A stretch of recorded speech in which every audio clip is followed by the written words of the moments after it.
Thanks for joining us on the Page One podcast. I'm your host, Luke Peters, CEO of New Air Appliances. And in this episode, you're going to hear from Matt Damman on how he's growing his American Made Commando Lock brand. We're going to talk all about sales into military accounts, Tractor Supply, and much more, how he's thriving amidst the COVID pandemic, but also we're going to talk about the supply chain, steel prices, other copper or whatever other materials he's making to use his locks, and how that supply chain is impacting his business. It's going to be really interesting. A lot of the same things you guys are all dealing with in your companies.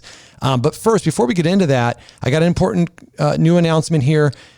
We are in need of vacation homeowners for a new cause that I'm working on. Check out vetcation.org, and you're going to see how we're supporting veterans with dream vacations.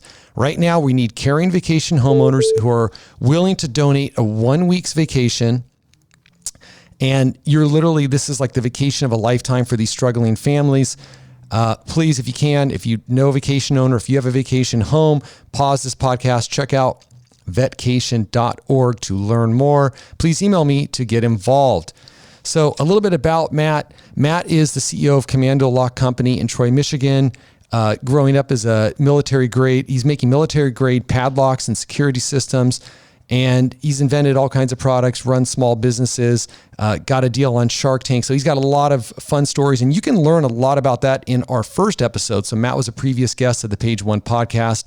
And so this is going to be episode number 2, and we're really going to kind of talk about COVID and post-COVID and how Commando Lock is doing. Matt, welcome to the Page One podcast.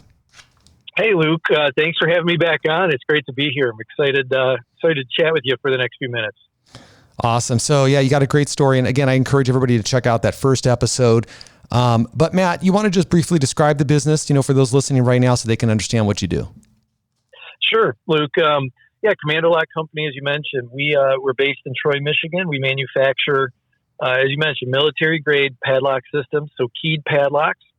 These are locks that can go on anything from the back of a truck to a cooler. Really, pretty standard padlocks like you'd think of from Master Lock. We just make, a little bit better mousetrap. They're high quality, high security. And again, most of the materials we use are all in the U.S. and the locks are fully stamped and assembled here in the U.S. So been in business for a little over 12 years. I've been here now, part of the business for about 2.5 years.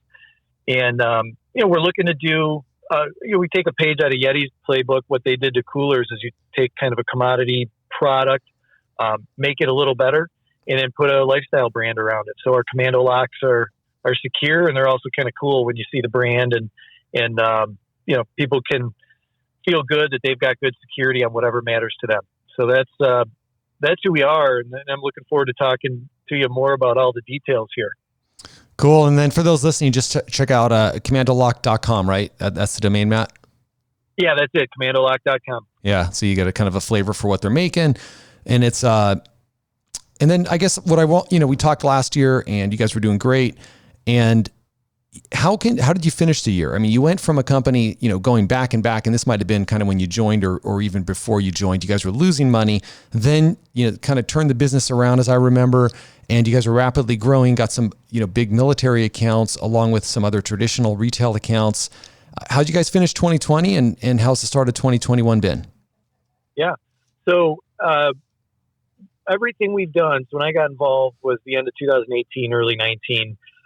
It was a bit of a turnaround. The business had been distressed for a variety of reasons that were somewhat outside of the founder's control. Came in, we did raise some capital, which, we had talked about on the previous episode. And we really hit our plan, through 19 and 20. You asked how 2020 turned out.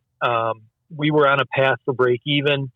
COVID interrupted some of that, and we can get into that more.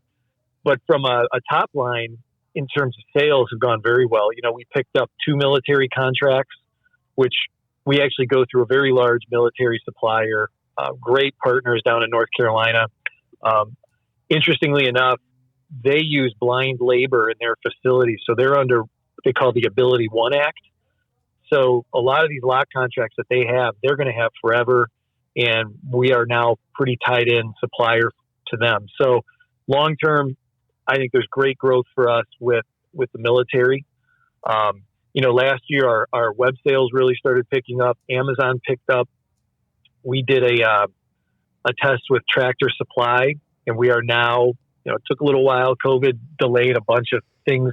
Just everybody was, I have to tell you, throughout the year, getting things done was a challenge, but the folks at Tractor Supply have been awesome. We're going to be shipping their top 400 stores just in a couple weeks. So the product will be out there. And so anyway, the year came in really almost on our plan from day one. But what it did is it pushed off, I think, some sales that probably could have happened sooner. And, now we started venturing into the supply chain stuff. But overall, I was happy with, our execution. We also streamlined a lot internally. So within the facility, as our volumes grew, we've gotten more efficient on the operation side. But yeah, really pretty pleased with 2020. It's, now it's looking forward where we're getting a little murky. Yeah. And we'll talk about that. We'll talk about the supply chain and more of kind of what you're talking about, Matt. But before we do, let's talk a little bit more about customers, because I know the listeners, they always love to hear this. And Tractor's, huge. I think they just announced they bought Orscheln, and they are just massive. They got so many stores, and it sounds like a perfect brand for you guys to link up with. Any other big customer news or anything else that you're able to talk about that you guys are working on, or even in-store placements that you have? Sure. Yeah, Tractor's been great. Like I said, we did a 40-store test with them that went well, and they're putting us in their top 400 volume stores to start. We'll sit alongside Master Lock there, and I, like you mentioned, I think Tractor Supply, in terms of who their customer is a great fit for us. We are set up as a vendor at Home Depot and Lowe's, both online. You can see all our SKUs there at homedepot.com or lowes.com. We also ship Home Depot Pro, which is their contracting business, and that's growing rapidly. So that's all gone pretty well. There's a local, not so local, Midwest chain sporting goods store called Dunham's Sports. They've got about 270 stores. Great folks. Their headquarters is actually right up the road from us. So we'll be in their stores here just in a matter of weeks. Those are really the big ones. The exciting stuff on this brand is we do have some IP, and I think we talked about this on the previous episode, but we have an interchangeable lock system where you can swap from a shackle lock to a cable lock literally in seconds. Doesn't really apply to the everyday consumer who just needs a lock for their storage shed in the backyard. But for utility use, a lot of B2B stuff, very active outdoor purposes. So we've pitched that to both Jeep and Ford with the Ford Bronco as doing kind of co-branded or even private labeled kits. So you imagine, think of a Jeep, and Jeep people love accessories, and you got your kayak and your cooler, and you're going out, for the day, whether it's at the beach or out in the mountains, and you need to lock stuff up. Now you can have one or two locks that can become 4 to 5 locks just with the twist of the key. So, for down the road, these can be pretty neat. It's been tough pushing that, just getting there. We've gotten to the right people, but now it's a matter of kind of driving those programs. But there can be some pretty neat stuff that coming down the road around that. That is really cool. Are you able to give any or share any insights, on how you got into that test and maybe what worked well when you pitched or when you met Tractor? And then the same with the military accounts. It'd be great, for listeners, whatever you're able to share, what worked in those meetings and maybe any special prep or presentation or anything you're able to share that helped you get those accounts. Sure. Yeah. Tractor Supply is pretty wide open. They, for years now, as long as I've known them, they do an open buyer day where they put out an invite. It's usually in the spring, I believe, maybe early summer. And you just register. You literally register and you go down. They're in Franklin, Tennessee, and you show up, and it was at like a Marriott or a Holiday Inn, and you get like a little pitch time with the buyer of your category. And so I did that. It just went down there 2 years ago or a year and a half ago, and I met with the buyer. And, so it's like, okay, so how do you prepare for that? Because I think they see the whole gambit, people walking in with, homemade product all the way up to, a master lock. really it's the basic stuff. I mean, our products were well packaged, retail quality packaging. We had UPCs. We were able to walk in and say that we were EDI compliant. So, for listeners that don't know what that is, it's an electronic data interface that all the retailers use to pass invoices and purchase orders back and forth. And, Luke, I don't have to tell you, but, anybody who wants to go sell major retail, if you don't know what that is, you've got to figure that out before you walk in the door. Yep. It's a blessing and a curse. It is. You can get paper purchase orders to start, and they'll work with you, but if you got a leg up if you can at least come in and talk about that. So, we went in and I pitched them. What I did do, we have, let's call it 25 kind of core SKUs, and then we do multi-packs and stuff off of that. But, I studied their planogram and I knew what they had for Master Lock, and we went in with a small ask. I wasn't trying to, we certainly can't displace Master Lock. I'm not looking to get 20 SKUs in there day one. I picked the 4 or 5 real targeted items that we have that in their planogram I felt kind of missing, or it would give them an additional offering to their consumer, to their customer. And they liked that. So it was, got the foot in the door. Our pricing was competitive. We gave them good margin, and, pretty quick it was off to the races on the test. And then, then it took some time from there, but that, I don't know if that answers the question, but it's kind of having all your ducks in a row and being buttoned up on what does the retail buyer want to see. And I think if you do that, you have a pretty good shot. And then you're at the whim of the buyer. You're at the whim of the category, who your competitors are. But they've been great to work with. Actually, it's great. Super insightful. And especially the part about, look, you did the thinking and strategy for the buyer. You helped out the buyer, saved them time. And you knew the category and went in there and just said, hey, these 4 or however many you pitched are going to add value, and they're different because of these reasons. So that's actually great insight. It's super interesting. And you got to study the planogram.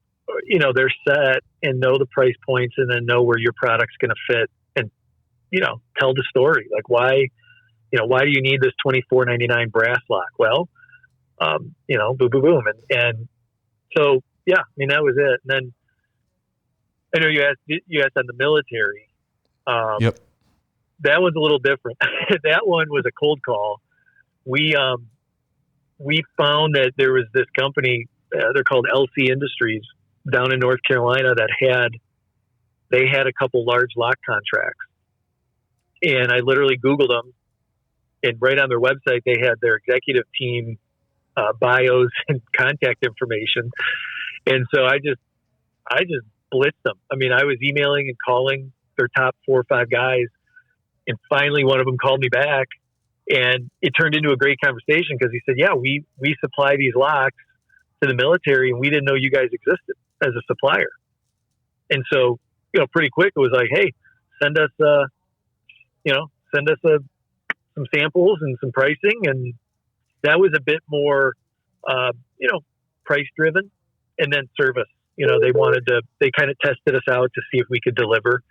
But that one was just kind of brute strength in terms of persistence and cold calling, and then just getting to the right people. That's cool. That is great. And it always takes a little bit of hustle and finding the right person. How are the .com sales going? I mean, obviously, likely they can't compare to any of these in-store placements. You're going to get huge volume there, but I think you're selling on Amazon, and you have your own D2C site. Are you able to share kind of percentage of overall sales, or kind of how's that trending and what's working there? Yeah, it's so between if I take Amazon and the web sales, it's probably about 25% of our revenue. So it's meaningful. Yeah, that is. The margins are pretty good. Of course, everyone gets excited at the gross margin, and then you start layering in, you've got all your AdWords expense on Google, you've got Amazon fees and stuff. So the margins are still good. What's been interesting, and I have some data on this, but a lot of it is just kind of watching. Our more expensive locks, our higher quality, the bolt cutter proof, kind of the bad boy tough locks, sell very well on our website. They do okay on Amazon. Our lower cost locks sell better. And what I think it is the people who are doing research that really want to, if you're going to spend 35, 40 bucks on a lock, because you got something, you know, maybe you're a tradesman and you're a plumber and you've got all your stuff in your truck and it's been broken into and you want a good lock. These people are doing some research and I think they're finding our website and buying it there. Amazon's a bit more the commodity. You know, somebody's putting in padlock and we happen to show up and, you know, our basic padlocks are selling there. But no, it's been growing every month. Cable locks, you know, our cable locks can be used as bike locks. So we don't overly market them that way, but they can be. Those do pretty well. Yeah. And I was thinking about that actually, you know, with all the electric bikes being sold and people worried about theft there. And so, yeah, you kind of answered that question. Yeah. I mean, I will tell you, we got, you know, I guess we have a few minutes. We had a pretty interesting mystery situation with Google. When all the social unrest stuff was really peaked this summer, one night our merchant account was just shut down. No warning, no explanation. Boom, shut down. And I, you know, initially I'm like, oh, this gotta be a mistake. And, you know, then you start freaking out a little because it shut if you don't know, the merchant account kind of feeds Google Shopping. And so all our shopping was shut down. Well, anyway, come to find out it happened to a couple other companies that we knew of. I never really got an explanation, but I spent about 3 months through their customer service trying to get it fixed. My personal belief, and, you know, conspiracy theory here, but I think when all that stuff was happening, because we used the terms like military grade, and we did have some product reviews where people said that they put our locks on their gun cases. I think that may have triggered maybe some algorithm filter or something. But anyway, shut it all down. And, so you were shut down. So you were shut down for months on your credit card processing? 3 months, our product would not show on Google Shopping. Wow. So, you know, if you went to Google and you put in Commando Lock, or Commando Lock padlocks, our search would still show up. So the text responses on Google would show up, but like the little thumbnails for shopping, if you want to buy it, all that was immediately turned off, like cold. So our sales, I mean, we lost 5-figure sales over the course of a couple months. And I had given up. We shifted all our ad dollars to Amazon. Amazon started going great. And then there was a customer service young lady from Google who reached out to me, not even knowing we had a problem. She was like, "Hey, I'm your new account manager. I was curious, what's your experience been like with Google?" You're like, well, horrible. I said, "Yeah, you really want to know?" And to her credit, this young lady like championed it. She ran it up the flagpole, and within a few weeks, it was turned back on. But we never got an explanation, and so it's pretty crazy. Look, it's in the news. Like what these guys can do. Like something gets tripped and you're turned off, and your business is just cold done. And it's not like I got to this, or this woman came to me, but normally the Google AdWords customer service is all over in India. So you're sending emails. Yeah. The long story short, it all came back around. We're doing great on Google again, but it was really scary. It was like, wait a minute, overnight this can just get flipped off. And yeah, that is, I mean, look, it's a consolidated media world now. So, you know, it's all kind of running through less and less channels. And that is a really interesting story. You know, we really scrubbed. I mean, we scrubbed like our website, all our social media, because we make a really cool black lock. It's a black zinc plated lock. And we call it our blackout. Mm-hmm. Military guys love it. And guys put it on their Pelican gun cases. It's just a cool looking lock.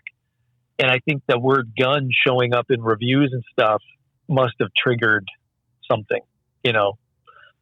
So lesson learned, but it's, but anyway, back to the sales have continued to increase. We continue to kind of fund the Google Shopping and Amazon, and it's going pretty well. And let's transition now, because I know you guys have interesting things going on in the supply chain. I mean, look, it's a crazy world right now. We're recording this in the beginning of March 2021. We're paying For our containers, I'm paying 3 times what we paid last year, probably at the same time. Plus I get a tip, the Port of Los Angeles, with an extra demurrage fee and detention. So it's a crazy world on the supply chain. Our lead times, for our products, for New Air, they've extended, but not as bad as you guys. So you've got raw material costs. Take us through a few of the challenges you're facing.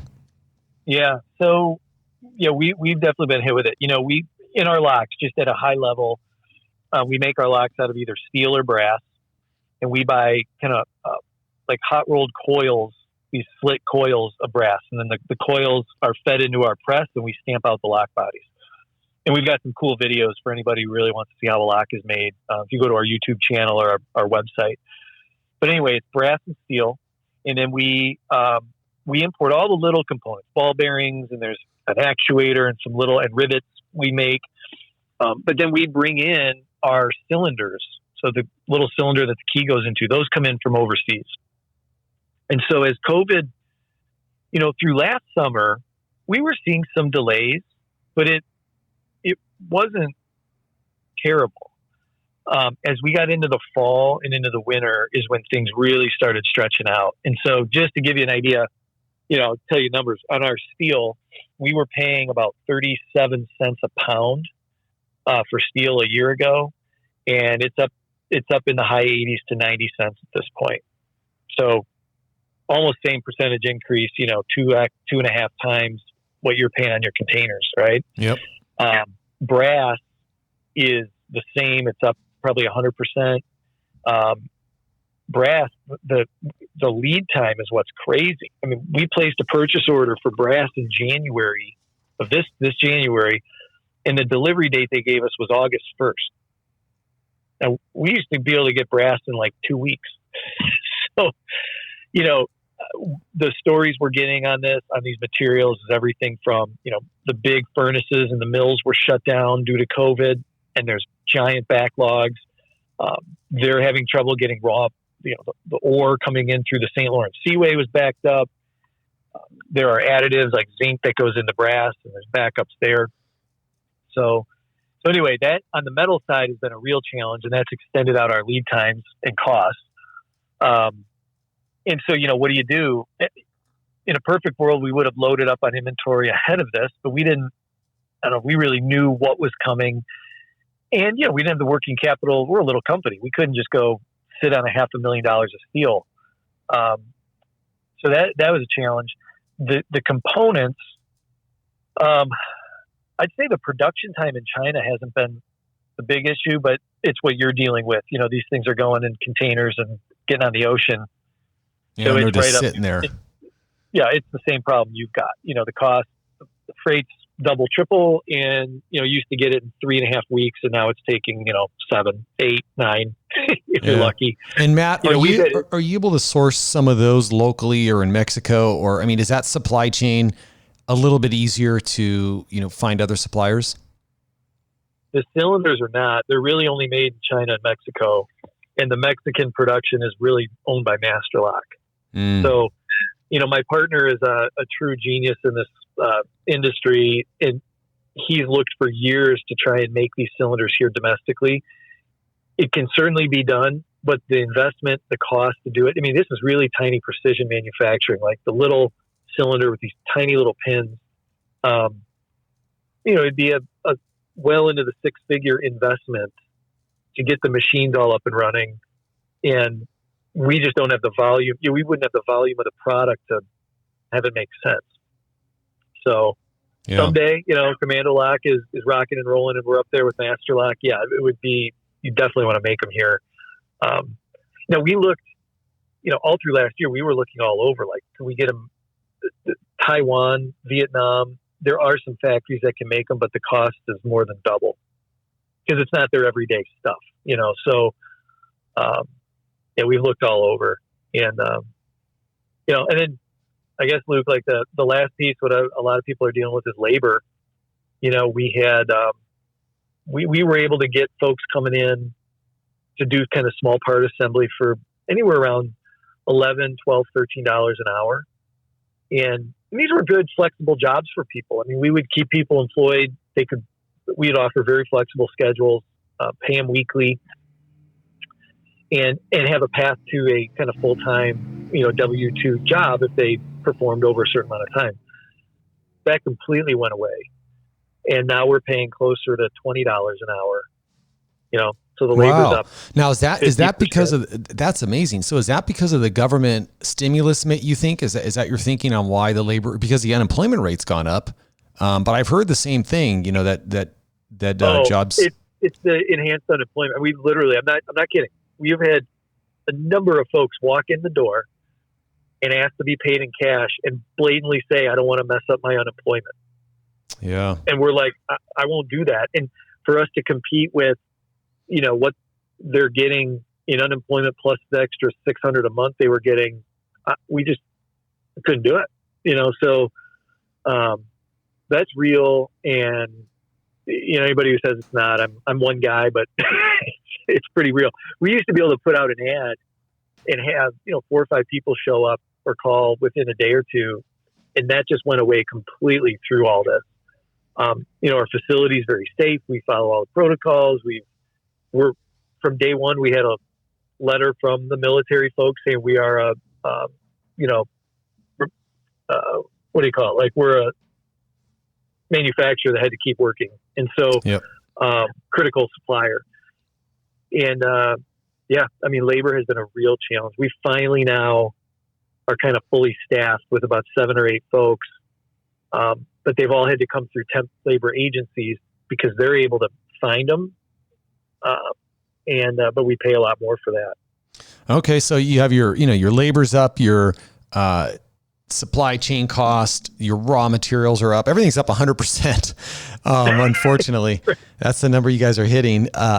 How are you able to handle that on the margin side? I mean, you guys are manufacturers, so how that works into your finished goods and COGS and is a little different. I mean, it doesn't just double the cost, but still it's going to have a huge impact.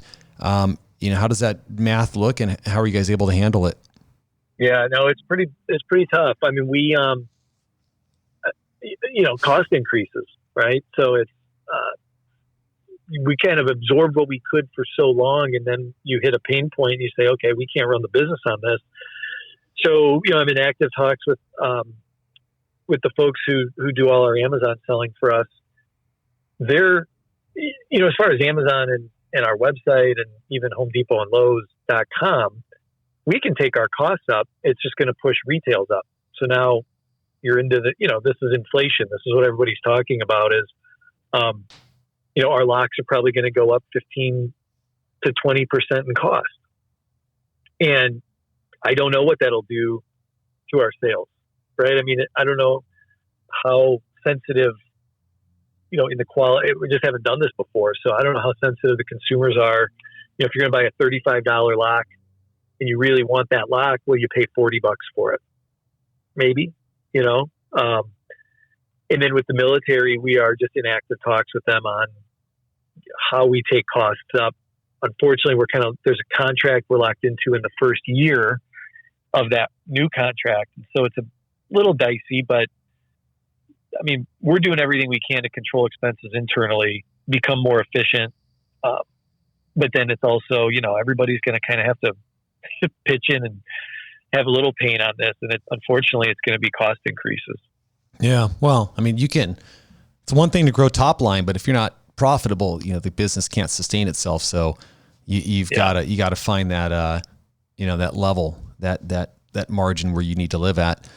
So totally. I think a lot of companies are in that same boat. I mean, everybody was in that, with tariffs, and now, even people who are not impacted by tariffs are having to kind of deal with it because of the supply chain and the raw materials and all this inflation that won't be in the CPI, by the way. So, we'll probably won't hear about it, but a lot of products will be going up.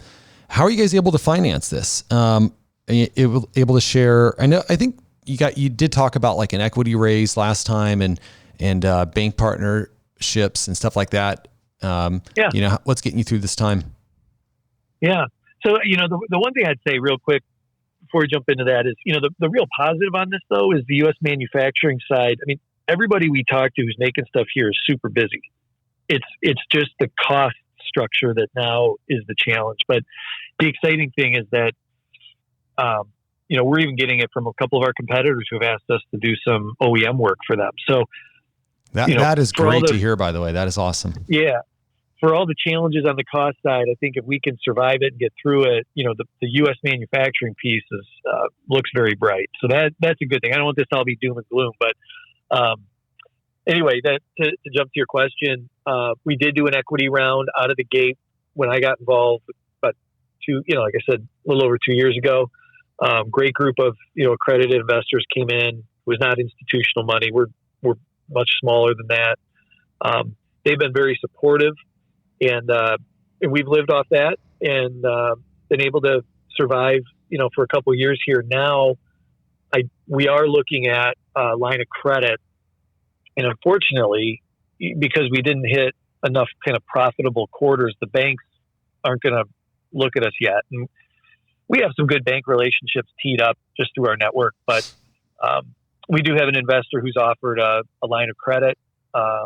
It'll be expensive money, but it will give us the working capital to hopefully weather this and come out the other side. So, just doing it with private investors. And the goal would be then, hopefully next time I'm on the podcast, I'm talking about a bank loan in the line of credit with a traditional bank,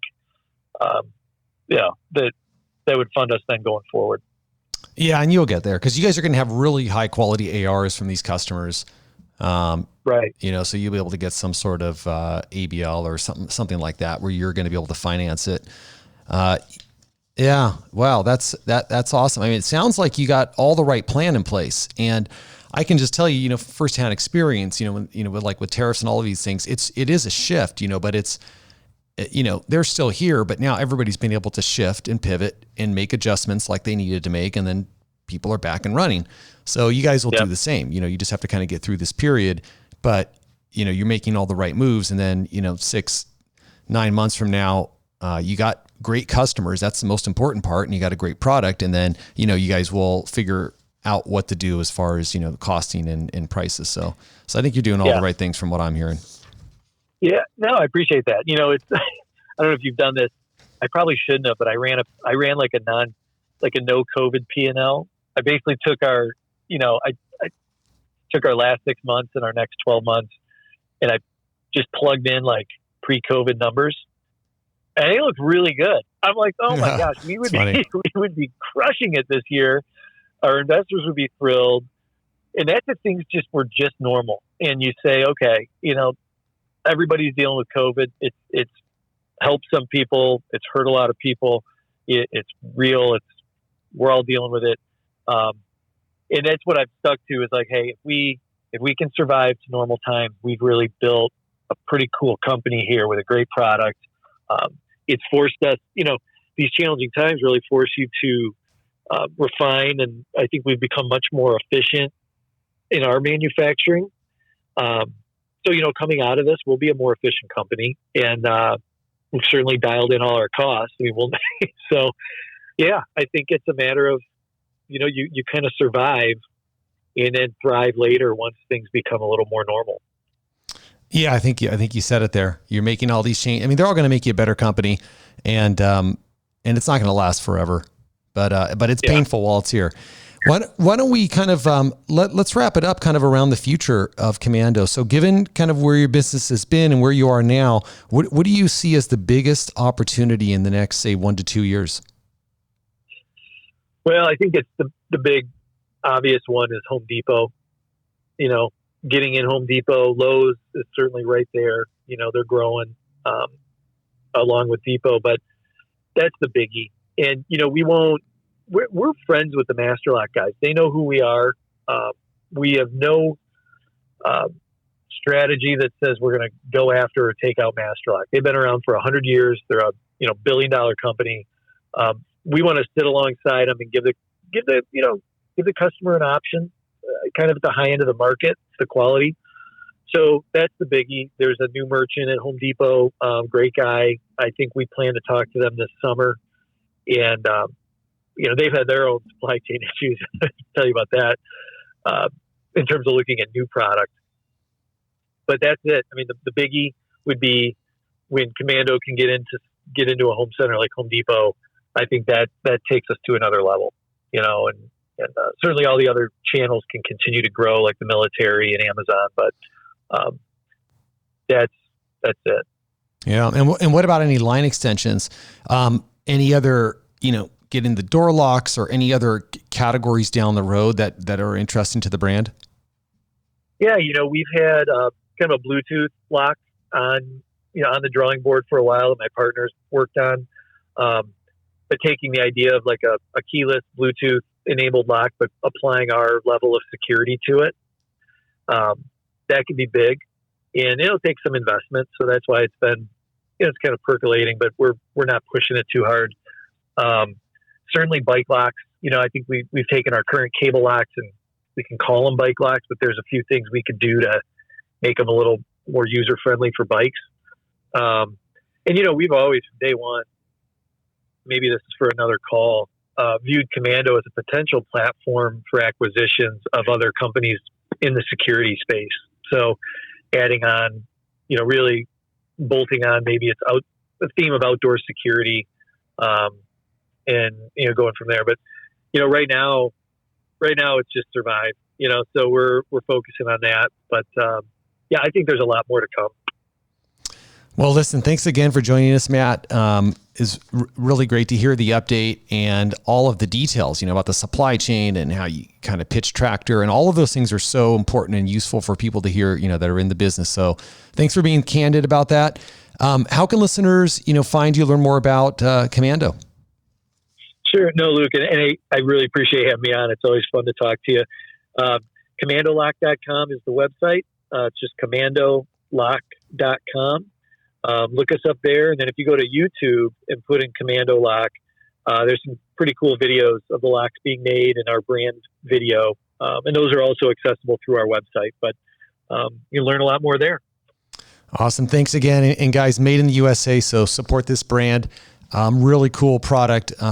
And they got some really cool finishes as well. So check it out. And before I let everybody go, just want a reminder that, listen, we need some vacation homeowners that want to help out our new cause at vetcation.org. You can see how we're supporting veterans with Dream Vacation. So right now, our bottleneck is we just need more homes. We got plenty of, veteran families that are in need of simply just a vacation with their family. So if you have a vacation home, if you can donate it for 1 week, we're targeting Purple Heart Day in August. That's really gonna, it's like a dream vacation for some of these families. I've been doing it with my own vacation house for about 10 years and kind of got my arm twisted to kind of bring this nationwide. So we're pushing this out this year, really need some support. And to get involved, you can email me. Just find me on LinkedIn and hope to hear from you. And again, I want to thank everybody for joining us today on the Page One podcast. Truly appreciate all you guys, and hope you leave a review on iTunes. We'll catch you next time. Thanks.